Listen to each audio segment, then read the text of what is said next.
Don't want help. They want praise, and if you don't give it to them, then they hate you. But what if her work is good? Well, it doesn't matter. I mean, what if everybody wanted me to read their work? What if they did? From a finale that fooled the tabloids to silent brothers who only spoke once in 8 years, the classic sitcom, Newhart, hid countless bizarre secrets behind its Vermont inn. Bob Newhart's deadpan comedy masked production tricks, real-life romances, and strange controversies that even devoted fans never knew existed. Here are 15 weird facts you didn't know about Newhart. Fact 1.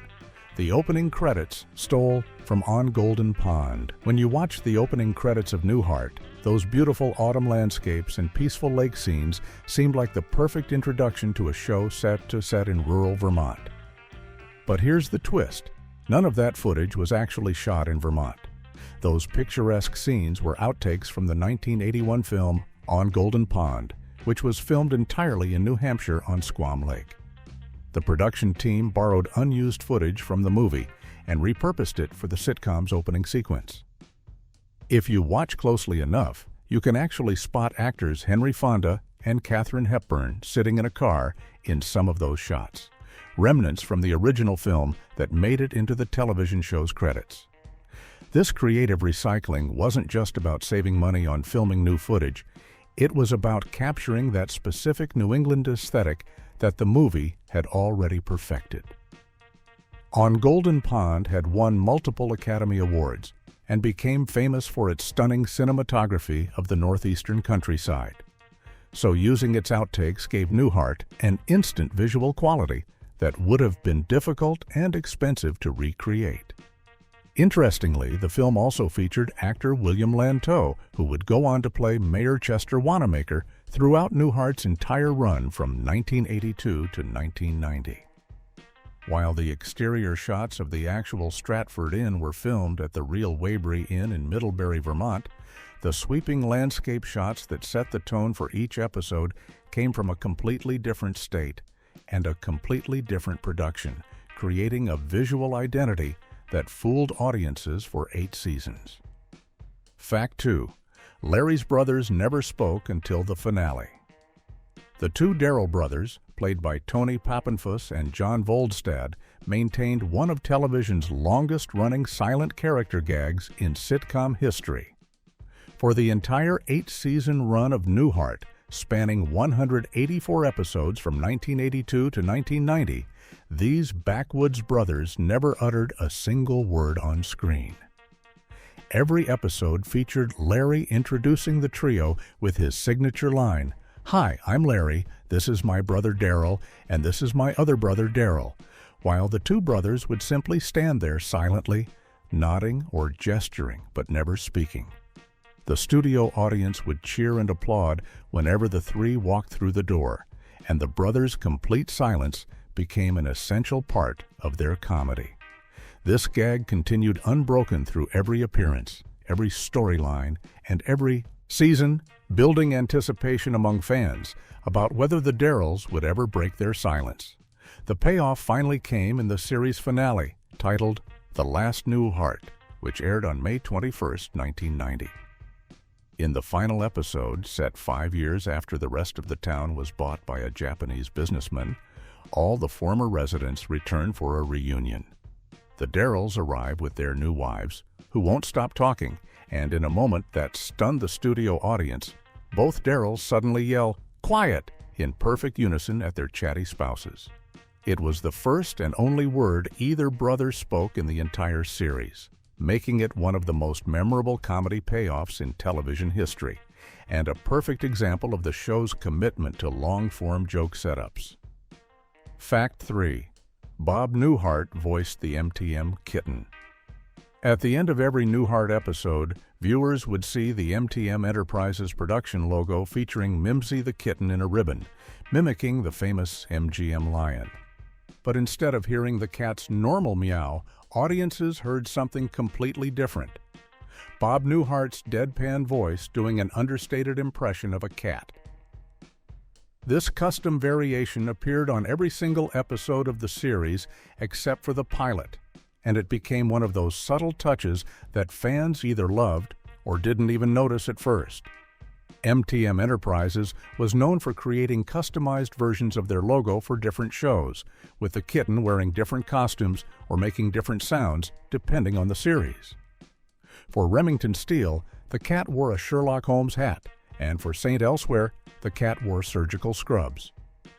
But Newhart's version was uniquely minimalist and perfectly matched the star's dry comedic style.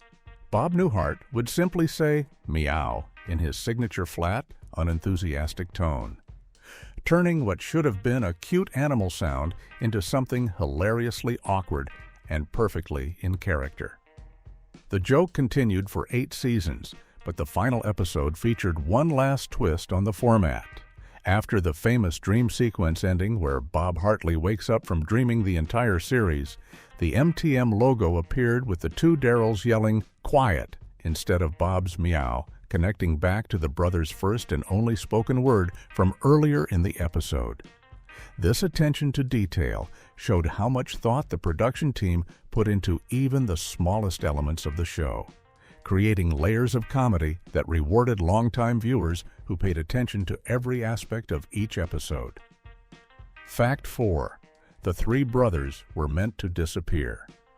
When Larry, Daryl, and Daryl first appeared in the second episode of Newhart's first season, the writers and producers had no intention of keeping them around for long. The three backwoods brothers were conceived as minor guest characters who would show up for maybe 2 to 4 episodes at most, before being written out of the show entirely. They ran a business called Anything for a Buck, and in their first appearance, Dick Loudon hired them to excavate a 300-year-old body from the basement of the Stratford Inn. The studio audience's reaction during that taping changed everything. When the trio walked through the door and Larry delivered his now iconic introduction line, "Hi, I'm Larry, this is my brother Daryl, and this is my other brother Daryl," the studio audience erupted with spontaneous laughter, cheers, and applause that lasted several seconds. Bob Newhart later explained that one of the major advantages of filming in front of a live audience was getting that immediate feedback, which helped the writers and producers recognize comedy gold when they saw it. The audience's overwhelming enthusiasm convinced everyone involved with the show that these characters had serious potential, so the decision was made to bring them back as recurring characters and eventually as series regulars starting in Season 2. The characters became so popular that they appeared in 163 episodes over the show's 8-season run. Their signature greeting became one of the most quoted lines from 80s television, and the silent Daryls became essential to the show's quirky charm, proving that sometimes the best creative decisions come from being willing to abandon your original plan when something unexpected works better than anyone imagined. Fact 5. The Inn's real-life Vermont hosts hated the show. While Newhart became a beloved sitcom celebrating quirky, small-town Vermont life, actual Vermont residents had very different feelings about how their state was being portrayed on national television. The Waybury Inn in Middlebury, Vermont, which served as the exterior location for the fictional Stratford Inn, became a tourist attraction because of the show, but not everyone in the area appreciated the attention or the characterizations. In a 1987 article published in the Boston Globe, Peter Varty, who owned the Waybury Inn at that time, made it clear that locals weren't fans of the series. He told the newspaper that people around the area weren't taken by the show, and when they did think about it, they viewed it with negative overtones. Other Vermont cultural figures echoed these sentiments. Jay Craven, who was the executive director of the Vermont nonprofit Catamount Arts during that period, explained the local frustration in more detail. He acknowledged that on one level, the kind of buffoonery featured on the show could be seen as humorous entertainment, but he emphasized that Newhart was a big television show that reached millions of viewers. People across America would watch it and buy into the stereotypes it presented, which meant Vermonters constantly had to deal with cheap shots and one-liners about their state and its residents. Despite the show's popularity and its role in bringing tourism to the region, many Vermonters felt that the exaggerated rural characters and situations created an unfair and inaccurate perception of what life in Vermont was actually like, reducing their home to a collection of backwards caricatures rather than the real communities that existed there. Fact 6. Julia Duffy never won, despite 7 nominations. Julia Duffy joined the cast of Newhart in its second season after appearing as a guest character in one first-season episode, taking over as the ends maid from her character's cousin Leslie. Playing Stephanie Vanderkallen, the spoiled, self-absorbed, and hilariously incompetent heiress who took a job as a maid to experience normal life, Duffy created one of the most memorable characters in 80s sitcom television. Her performance earned immediate recognition from the Television Academy, which nominated her for the Emmy Award for Outstanding Supporting Actress in a Comedy Series starting in 1984. The nominations kept coming year after year: 1984, 1985, 1986, 1987, 1988, 1989, and 1990. 7 consecutive nominations that demonstrated consistent critical acclaim throughout her time on the show. In addition to the Emmy nominations, she also received a Golden Globe nomination in 1988 and won 3 Viewers for Quality Television Awards for her portrayal of Stephanie. However, despite all this recognition and praise from critics and audiences alike, Julia Duffy never won a single Emmy Award for her work on Newhart. This made her one of the most nominated actors never to win in the supporting actress category during that era. Bob Newhart later said that he considered Duffy a mentor and praised her comedic timing and dedication to the role. The character of Stephanie, paired romantically with Peter Scolari's yuppie producer Michael Harris, became central to the show's success in later seasons, and Duffy's performance helped transform Newhart from a good sitcom into a great one after the retooling that happened between seasons 1 and 2. Fact 7. The town's name was never mentioned. One of the most unusual creative decisions in Newhart was that throughout the show's entire 8-season run, which lasted from October 25, 1982 to May 21, 1990, the writers never once revealed the name of the Vermont town where Dick and Joanna Loudon operated the Stratford Inn. For 184 episodes, the setting remained deliberately anonymous. Characters would talk about going into town, mention nearby locations, and reference Vermont constantly, but the actual town name was never spoken aloud or shown on any sign or piece of mail visible to viewers. This wasn't an oversight or something the writers forgot about. It was an intentional choice to keep the location vague and universal, allowing the town to represent any small New England community rather than a specific place. However, the show did drop subtle context clues throughout its run that allowed careful viewers and television scholars to make educated guesses about the location. Characters mentioned that the town was 59 miles from Montpelier, Vermont's capital city, and several episodes referenced Dartmouth College being within reasonable commuting distance. Based on these geographical hints, many media sources and fans have concluded that the unnamed town was most likely Norwich, Vermont, which fits all the location references mentioned in various episodes. The exterior shots were filmed at the real Waybury Inn in Middlebury, but that was just used for the building itself, not as the actual town location. This mysterious approach to the setting added to the show's slightly surreal quality, where the lack of a specific town name made the eccentric characters and bizarre situations feel even more dreamlike, which makes perfect sense, considering how the series ultimately ended. Fact 8. The finale was kept secret with a fake script. The famous twist ending of Newhart, where the entire series is revealed to be a dream of Bob Hartley from The Bob Newhart Show, required extreme secrecy to pull off successfully. Bob Newhart, Suzanne Plachette, and director Dick Martin went to extraordinary lengths to keep the real finale hidden from cast members, crew, and especially the tabloid media that constantly tried to get advance information about major television events. The production team wrote a completely fake final scene, and included it in the script that was distributed to the cast and crew. This decoy ending involved Dick Loudon getting hit by a golf ball, dying, going to heaven, and having a conversation with God, who would be played by either George Burns or George C. Scott. The fake script was deliberately leaked to entertainment reporters, and at least one tabloid published the false information, which meant the misdirection strategy worked exactly as planned. On the day of filming, the deception continued. Suzanne Pleshette was hidden away in a dressing room trailer for 6 hours with no phone so that no one would see her on set and figure out what was really happening. The cast wasn't told about the real ending until approximately 20 minutes before it was actually filmed, giving them barely any time to process what they were about to witness. The famous bedroom set from the Bob Newhart show was built on a separate soundstage, and there was no rehearsal for the final scene.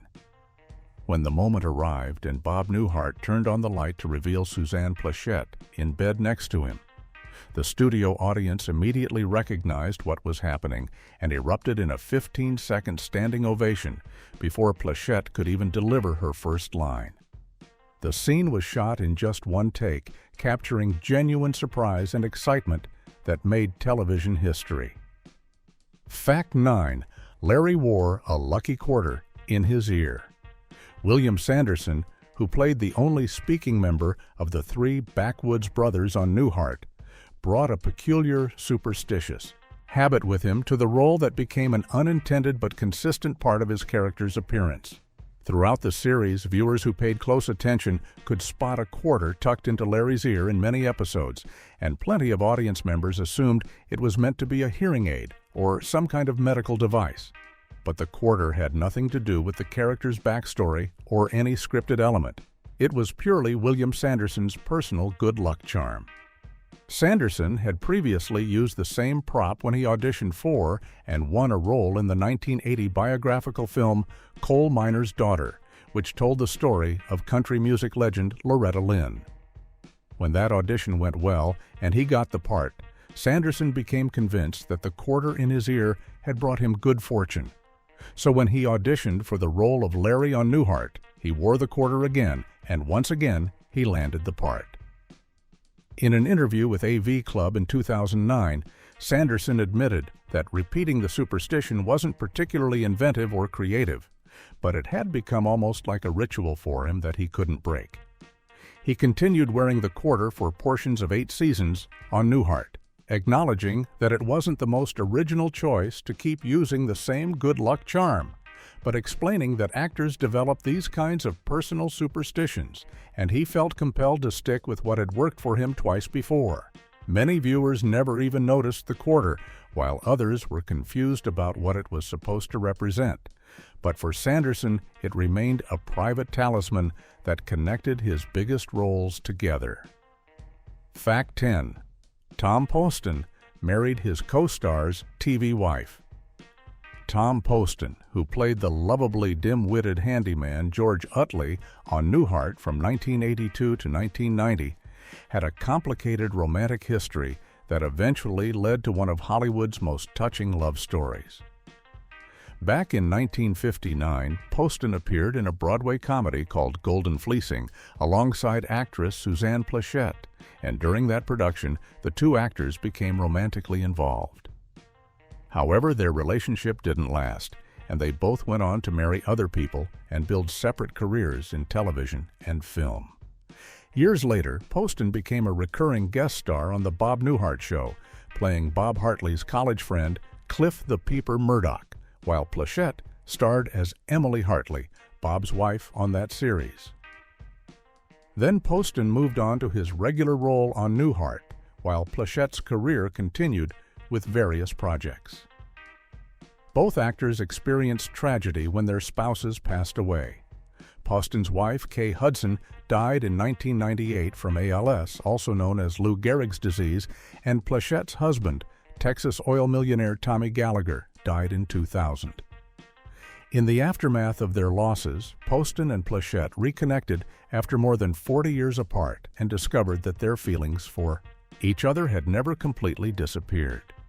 The shared experience of grief and widowhood brought them back together, and they married in 2001 when they were both in their 70s, finally completing a love story that had begun decades earlier on a Broadway stage. Their marriage lasted until Poston died from respiratory failure in April 2007 at age 85. Tragically, Plachette followed him less than a year later, passing away in January 2008 at age 70 from respiratory failure after battling lung cancer. The three of them, Gallagher, Plachette, and Poston, are all buried near each other at Hillside Memorial Park Cemetery in California. Fact 11. The show never won a single Emmy. Despite being one of the most critically acclaimed sitcoms of the 1980s and producing what many consider one of the greatest series finales in television history, Newhart holds a dubious distinction. It was nominated for 25 Emmy Awards over its 8-season run and never won a single one.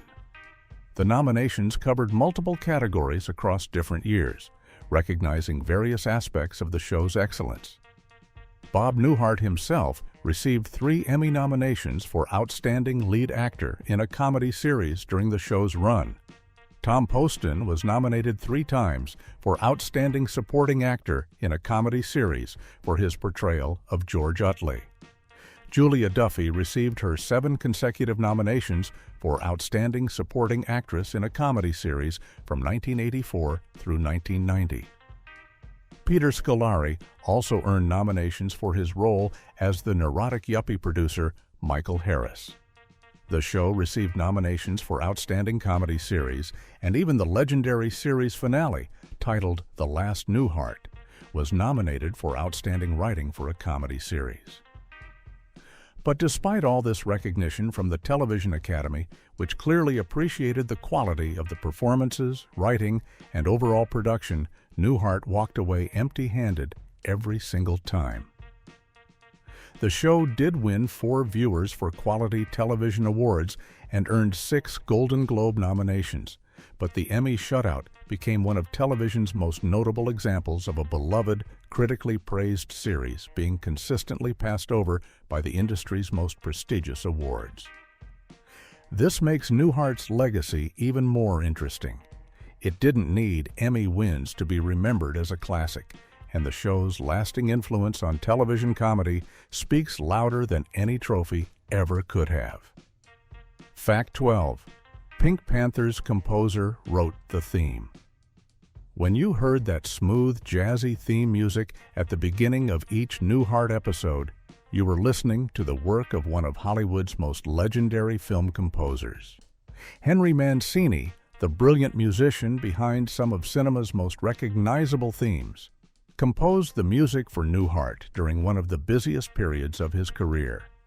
Mancini was already famous for creating the iconic Pink Panther theme from the 1963 film starring Peter Sellers, as well as the beloved song Moon River from Breakfast at Tiffany's, which won him an Academy Award. He had won 4 Academy Awards total, a Golden Globe, and 20 Grammy Awards throughout his career, establishing himself as one of the greatest composers in film history. His collaboration with director Blake Edwards on 30 films over 35 years had made him a household name in Hollywood. During the 1984 to 1985 television season, Mancini was simultaneously composing theme music for 4 different primetime television series: Newhart, Hotel, Remington Steele, and Ripley's Believe It or Not. This incredible workload demonstrated his versatility and ability to create distinct musical identities for completely different shows, all airing at the same time. Mancini also composed the NBC Nightly News theme that began in 1975, and the viewer mail theme for Late Night with David Letterman, showing his range across news programming and late-night television in addition to scripted series. His involvement with Newhart gave the show an instant level of musical sophistication and professionalism that elevated it beyond typical sitcom fare, connecting the quirky Vermont Inn comedy to the same composer who had defined the sound of sophisticated 1960s cinema. Fact 13. Jerry Van Dyke failed his audition. The role of George Utley, Tree, the simple-minded but lovable handyman who became one of Newhart's most essential characters, almost went to a completely different actor with a very different comedic style. Jerry Van Dyke, the younger brother of comedy legend Dick Van Dyke, was the original choice for the character when creator Barry Kemp was developing the show. The part was specifically written with Jerry Van Dyke in mind, and everyone expected him to take on the role and make it his own. However, when Van Dyke came in to audition for the part, things didn't go as planned.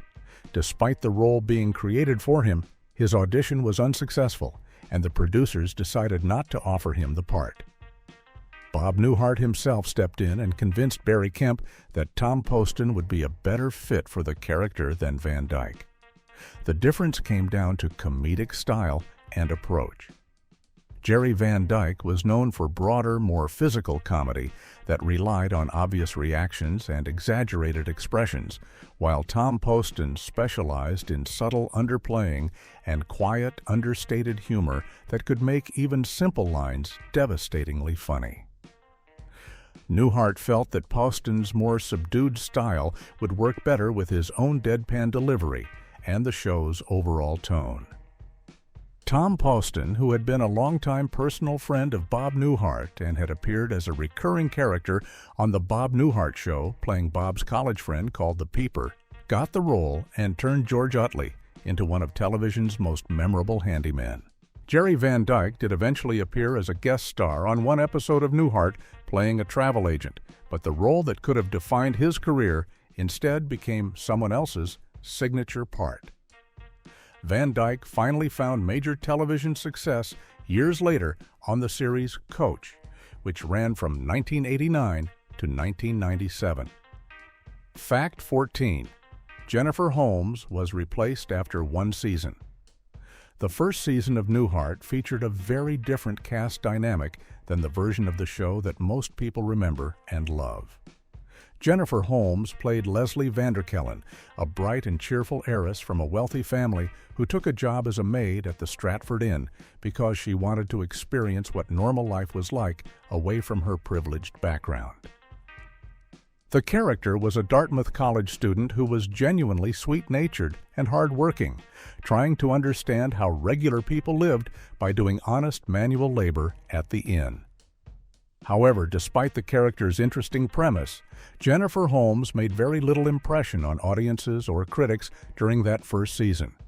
Her performance was considered ineffective, and the character didn't generate the kind of chemistry or comedy that the show needed to succeed. Bob Newhart himself later acknowledged that the first season was rough and required serious retooling if the series was going to survive and thrive.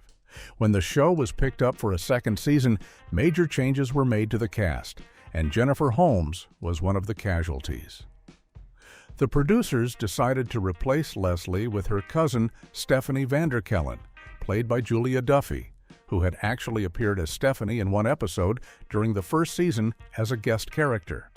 Julia Duffy's Stephanie was the complete opposite of Leslie. She was spoiled, lazy, self-centered, incompetent, and completely unambitious, with no interest in learning about normal life and only taking the maid job because her wealthy family had cut off her money temporarily. The character change proved to be exactly what the show needed. Julia Duffy's performance brought energy, comedy, and conflict that transformed Newhart into the hit it became, demonstrating how one casting change can completely alter a show's trajectory and success. Fact 15. Bob switched from videotape to film. The look and feel of Newhart changed dramatically between its first and second seasons, and that transformation wasn't just about casting changes or improved writing, it was also about a fundamental shift in how the show was physically captured and produced.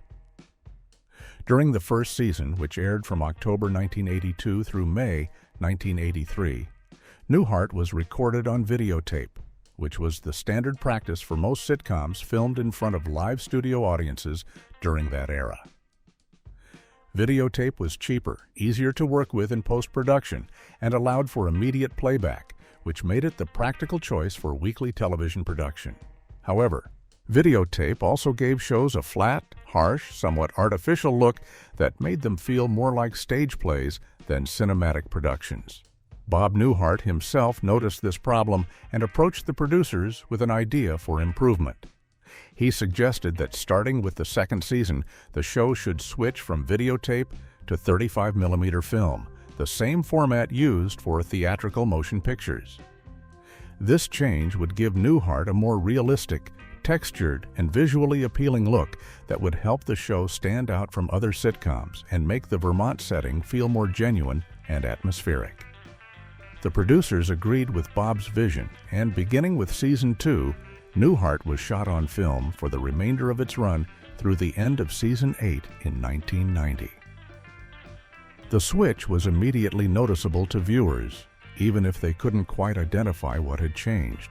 The show simply looked better, with richer colors, more depth, and a warmer, more inviting quality that matched the cozy inn setting perfectly.